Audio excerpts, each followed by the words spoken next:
Chris. Hey, Brian. Hey, here we are again. Oh, one more time. One more time. So yes, I know that you've never heard the band DeStaat. And in light of recent happenings here in the U.S., I thought it would be interesting to play you their song Kitty Kitty, which was done before what just happened. But, well, you'll see. It still has some relevance, I think. Sure. It's also a fantastic and very interesting music video. So let's do it.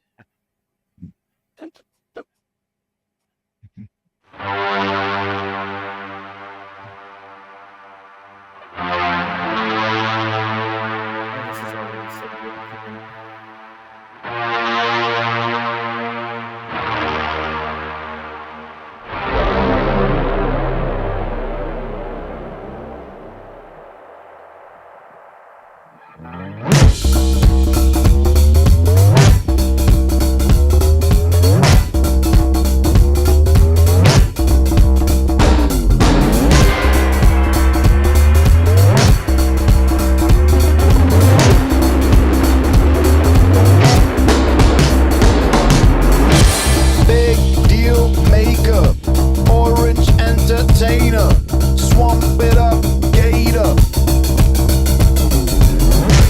Gang of undertakers, make the news faker. Swear me in, hater. Here it is, strategy. We begin with comedy. Make it feel real. Sing that simple melody. We'll be the remedy. The Cold Dumb family. Make it feel real. Fuck up the facts, the fucked up effects.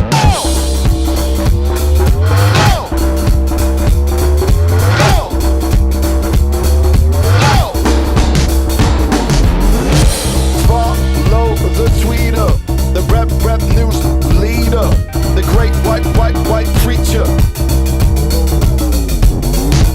Third world leecher, with rap the gut feature. Shock me up, teachers. Long live the enemy. Yeah, kitty, the fantasy. Make it feel real. Kitty cat, catch up reality. We'll be the remedy. The Cold Dumb family. Make it feel real. Fuck up the facts, the fucked up effects.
I rub the lamp easy, the people's choice genie.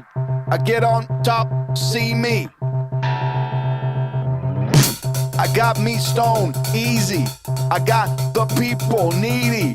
You swear me in, feed me. Long live the enemy.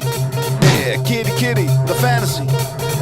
make it feel real. Sing that simple melody. I am the remedy. I am reality. Eat it up, eat it all up.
Huh.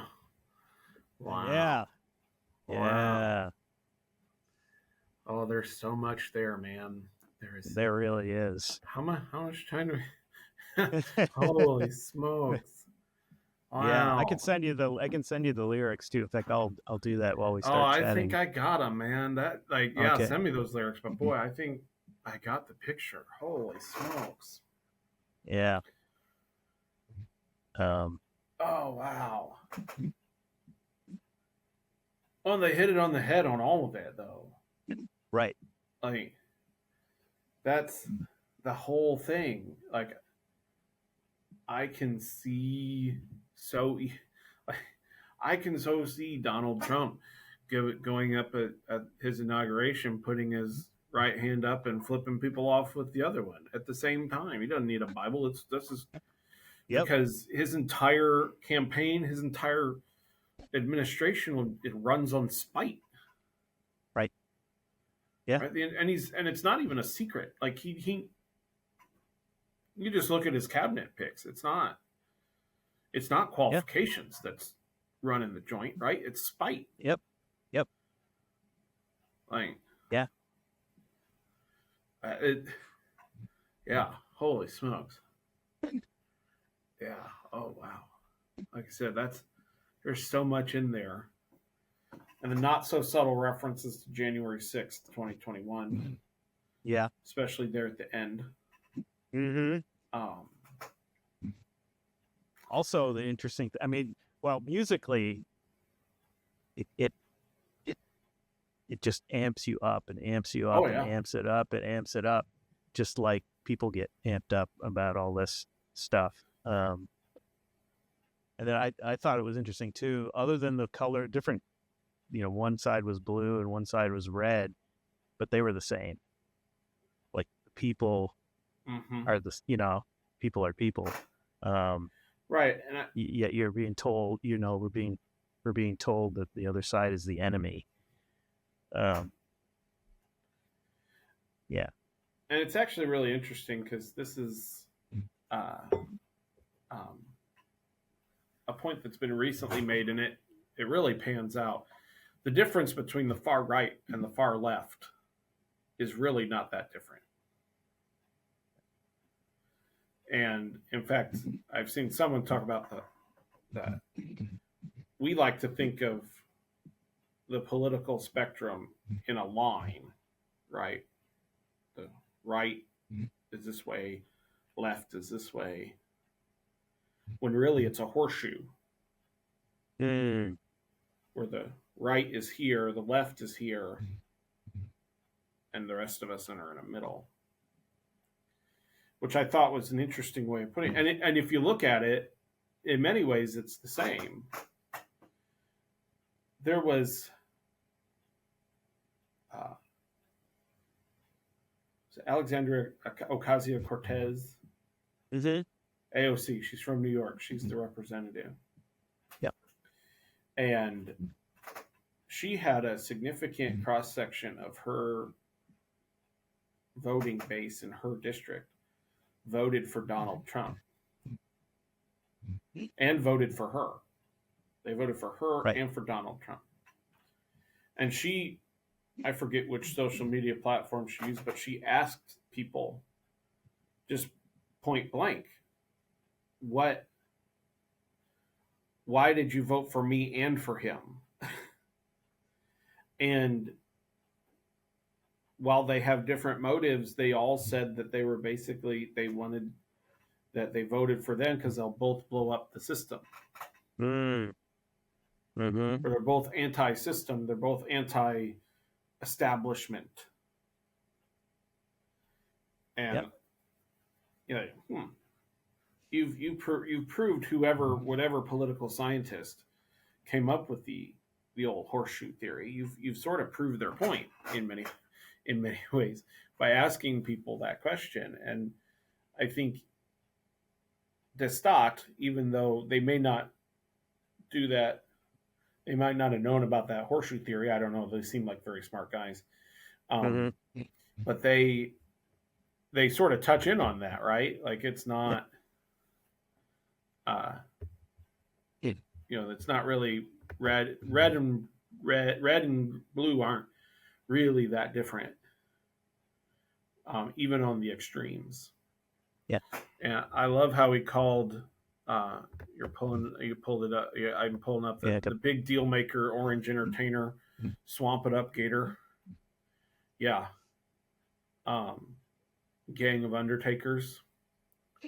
Donald Trump, I've said numerous times, maybe not on such a public forum, but I'm going to say it anyway. The people that he appoints to head and run these giant agencies are in many ways institutional suicide bombers. Yeah. He's nominating Matt Gaetz to be the Attorney General because he wants to blow up the Department of Justice. Again, as a pair of double fingers to the Department of Justice because they were mean to him. Right. For breaking the law, which is so weird. Yeah. You would think. Well, I didn't think we were supposed to be kind to lawbreakers. But anyways, no, but like he didn't do it so much, I didn't think, in his first term. He did have some. Betsy DeVos, who ran the Department of Education for him, was an institutional suicide bomber. Right. We're going to have way more of those type of people this time around. And so, I am actually more of a system guy. I'm probably more trusting of systems than most people because I like things to run smoothly. Yeah. And good systems will run things smoothly. But I understand the sentiment of people wanting to burn stuff down too, because a lot of people have been hurt by the same system. I get it. Yeah. But yeah, I think I said it as soon as that started. I'm like, oh, this is such European techno. Yeah. Like you wouldn't have even had to tell me their name to be like, I know where they're from. Mm-hmm. Not from here. They're from somewhere in Europe. Yep. Oh, and I'm a preacher, and it was not lost on me the references to religion in this. Yeah. From not only what he was ensuing in his words, but even the way he dressed. Yeah. Right. You're a PK, and my grandpa was a pastor too, and you've seen that look, right? You like Yeah. that suit and that button up all the way to the neck and no tie, which never made any sense to me. That look still puzzles me when I see, and you always see the people do that are those very prim and proper, conservative, evangelical, sometimes Pentecostal people. They're very pious, and I think that's like their sign of like all they need's the collar. Mm-hmm. That they have everything. They have everything that looks like a priest except for the collar, and I think that's a very intentional. But there's it's like marrying that with slick. There's a slickness that's yeah. Yep. And then the way he all of a sudden just kind of looks up at the camera. Oh yeah. You're like, yep, I've seen that on TV. Those. Yep. I've seen those, and he talks about news fakers. Mm-hmm. And I call the new news fakers. I also call those people charlatans and carnival barkers. Yeah, I've been much more blunt in saying that because he just talks about how like this just goes at sort of the core of a sort of that under movement that has driven Donald Trump back into the White House. Yeah.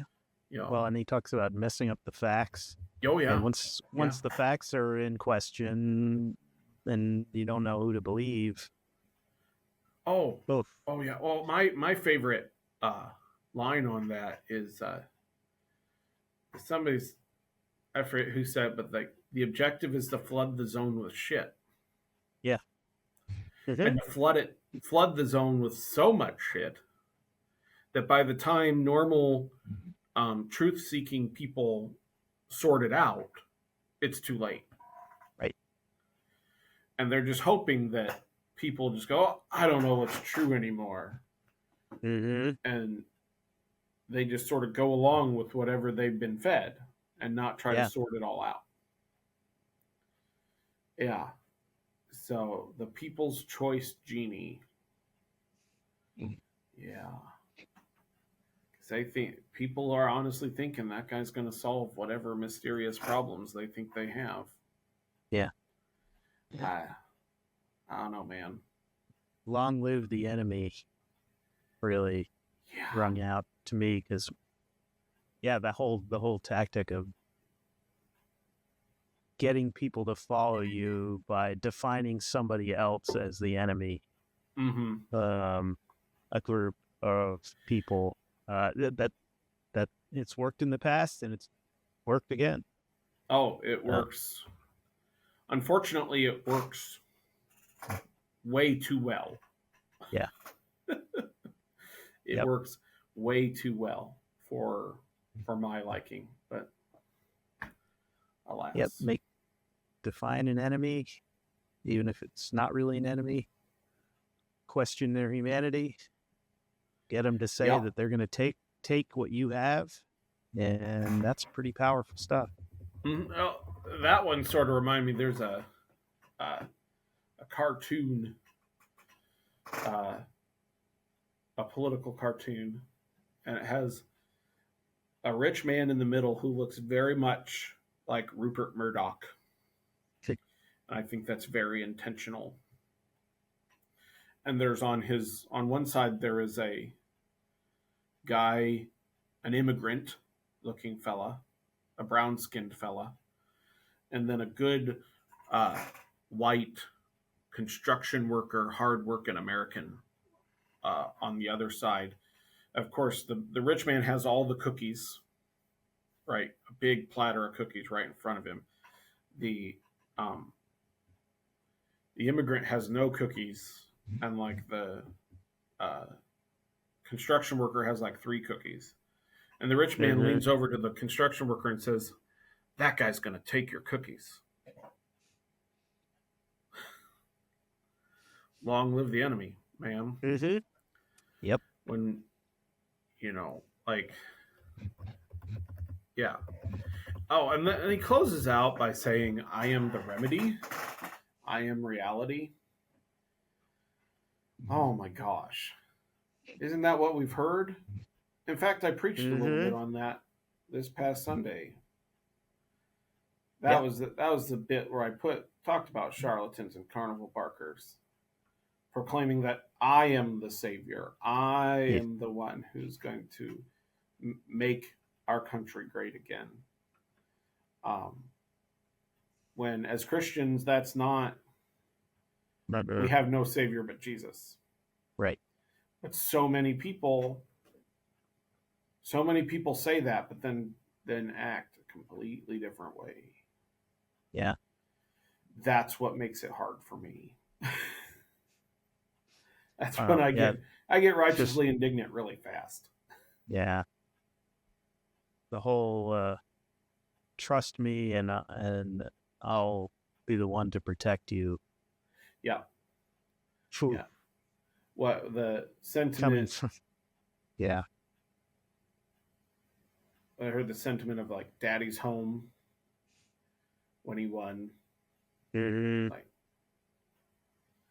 that's weird. Yeah. And not in the goofy way, in the creepy way. Well, also the idea of the person saying I'm the one who's going to protect you is also the person who's hurt and violated other people.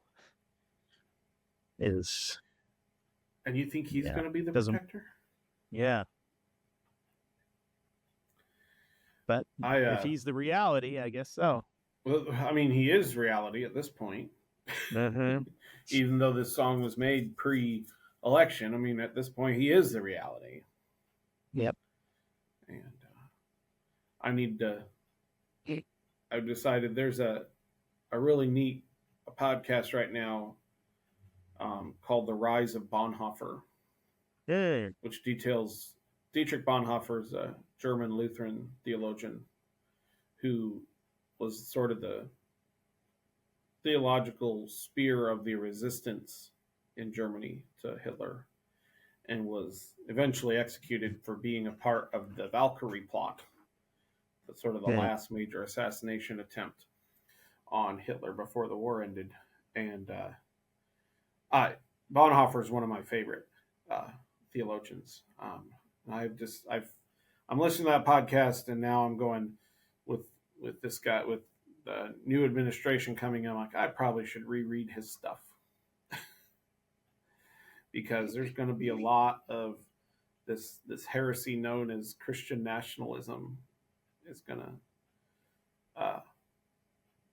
run rampant, I'm afraid.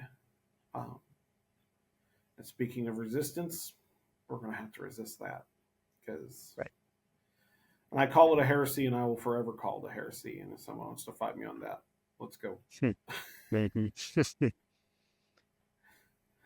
Yeah. Oh, that song was wild. Yeah. That song was wild. I loved it. I thought it was fantastic. Awesome. Yeah. It was. That's one of my favorite music videos too. It's just the visuals and the way it was all put together, and the whatever they call it, cinematography. Was fantastic. Very, very well thought out. That they have a lot of actually excellent music videos, and they're all really extremely well thought out. I thought it was also noted. I thought it was interesting. It starts out with the lead singer, because the lead singer in this song is in the video. You very much know who he's portraying. Mm-hmm. Yeah, right? Quote unquote the villain. Yeah. But you notice that he multiplies. Yep. And it's going to be the same. It's the same with Donald Trump. It's the same with that whole, like, he's in many ways the least of our worries, because he's just the clown in many ways for those who really have some ill things that they want to do. Oh yeah. Yeah. Project 2025. Anybody? Project 2025 is That's going to be bad. Yeah. If any of it gets implemented, it will be bad. Yeah. And all in the name of Jesus, of course. That's one of the hardest things to take about all of this for me. It's, but but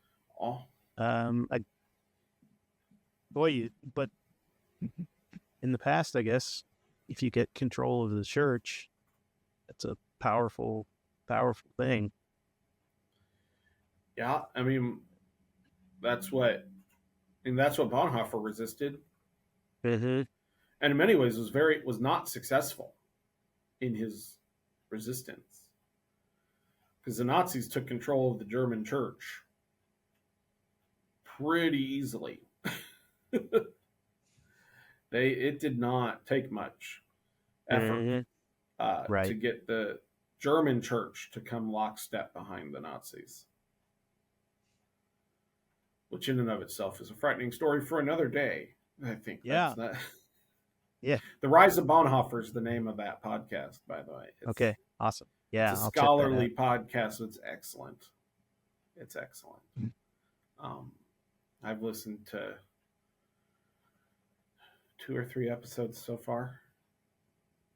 It's so he's one of the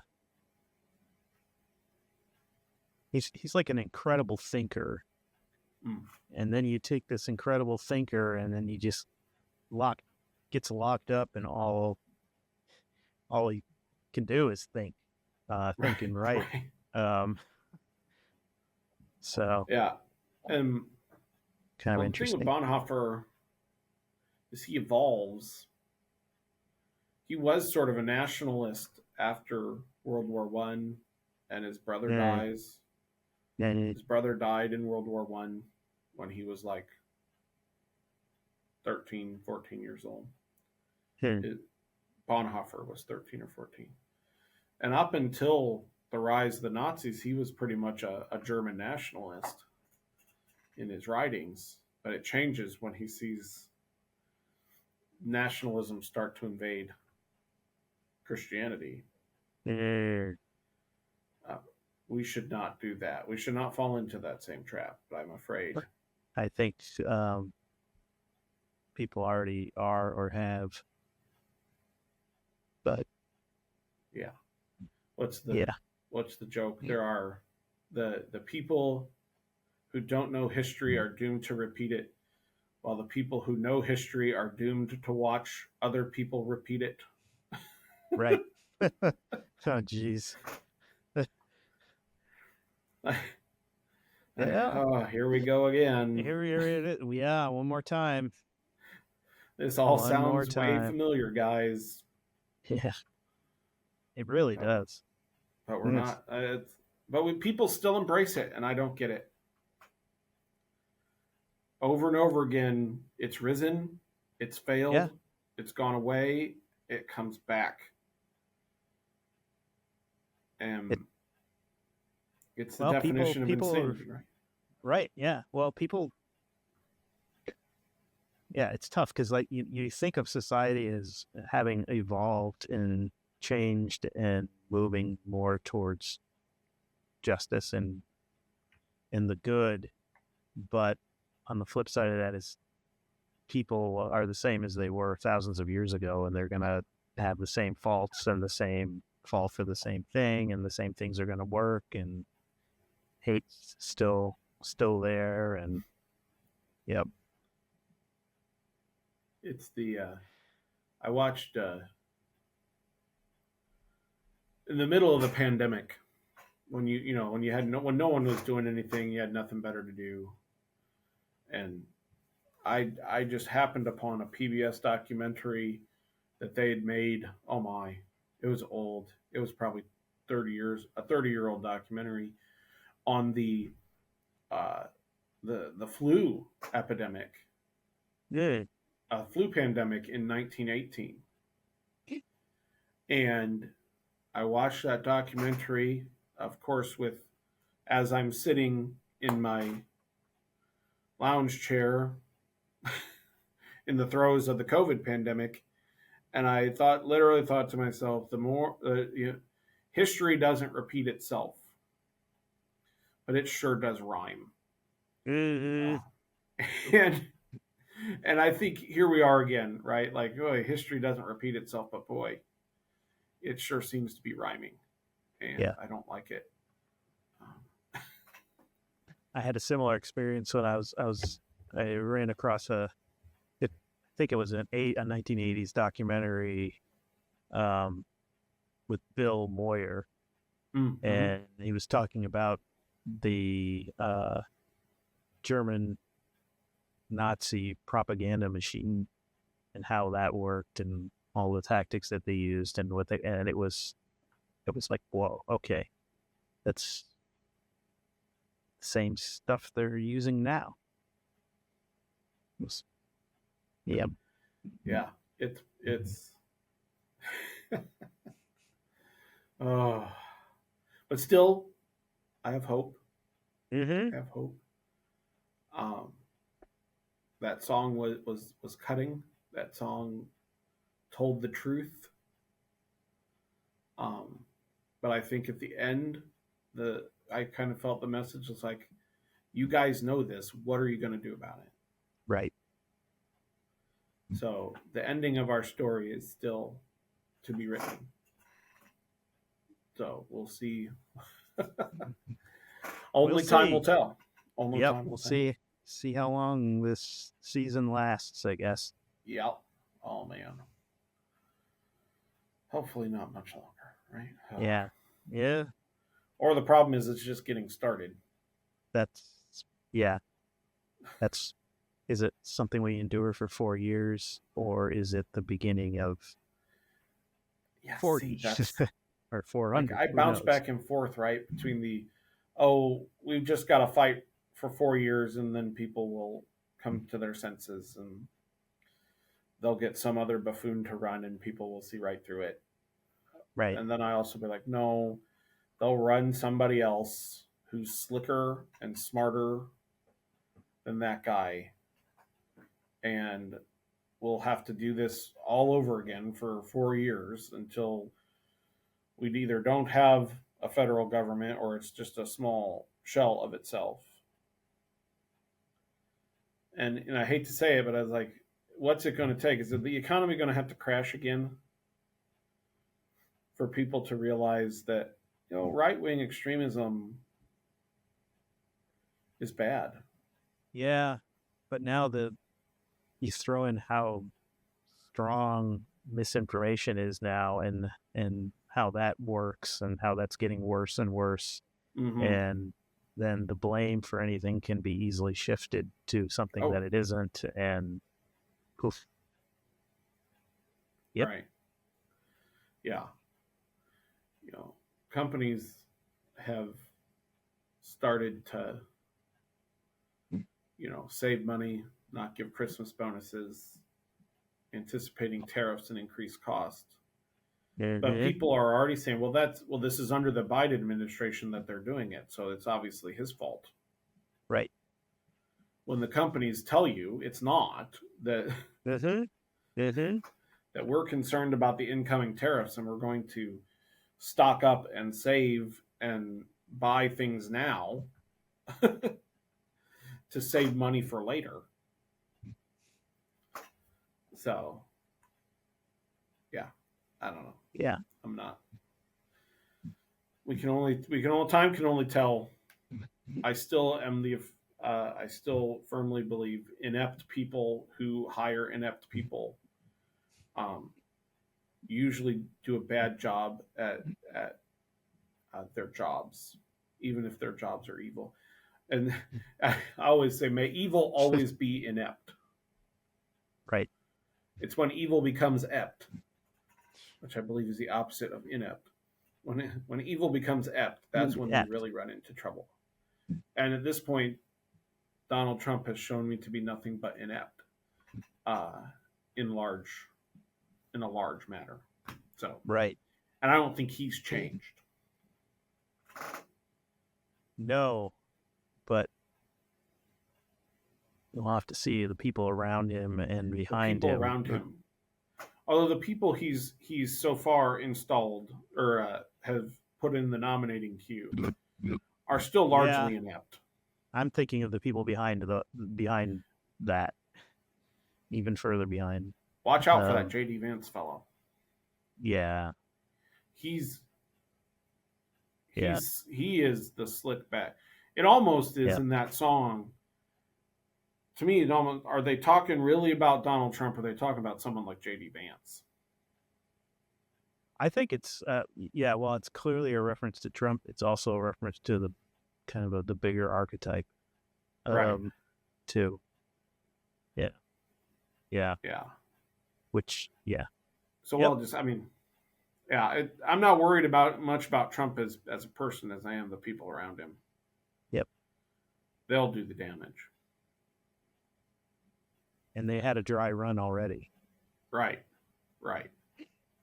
And the people who served as the guardrails in his first administration are gone.